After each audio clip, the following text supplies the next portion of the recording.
तुमच्या आईला जे पैसे जातात ते मी देतो, तुमच्या बापाला जो पगार जातो, तुमच्या बापाला जे शेतीसाठी पेरणीसाठी पैसे जातात ते माझ्याकडून जातात, तुमच्या आया बहिणींना पैसे मी देतो असा म्हणणारा हा आमदार खऱ्या अर्थानं आपल्या शेतकऱ्याच्या जीवावर जगतो.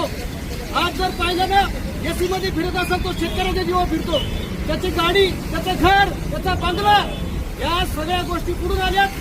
त्या तुमच्या आमच्या जीवावर आल्यात. आमच्या जीवावर आमदार झालेल्यांनी आमच्याबद्दल, या शेतकऱ्याबद्दल असं बोलू नये.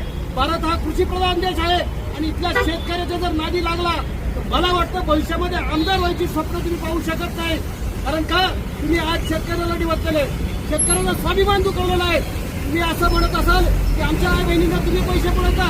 अरे आम्ही रोड टॅक्स भरतो, या ठिकाणी शेतकऱ्याच्या खतावरती टॅक्स आहे, शेतकऱ्याच्या प्रत्येक गोष्टीवरती टॅक्स आहे. असं जर असेल तर टॅक्स भरून तुम्ही आमच्या जीवावर मजा मारता, एसीमध्ये फिरता आणि आमच्या शेतकऱ्याबद्दल घाणेरडे वक्तव्य करता. खरं तर तुमचा माज उतरवण्यासाठी मला वाटतं येणाऱ्या काळामध्ये शेतकरी हा एकटा येणार नाही. शेतकरी ज्या वेळेस येतो ना तो एकटा सोबत बैल आणि नांगर घेऊन येत असतो आणि तुम्हाला तो बैल आणि ज्या दिवशी नांगर घेऊन येईल ना काय सत्य तुम्ही उकडून फेकलं मग आमच्या शेतकऱ्याचं नाव बदलून टाका. आणि म्हणून त्या आपल्या घाणेरड्या बबनराव लोणीकरचा मी जाहीर निषेध करतो आणि या ठिकाणी थांबतो.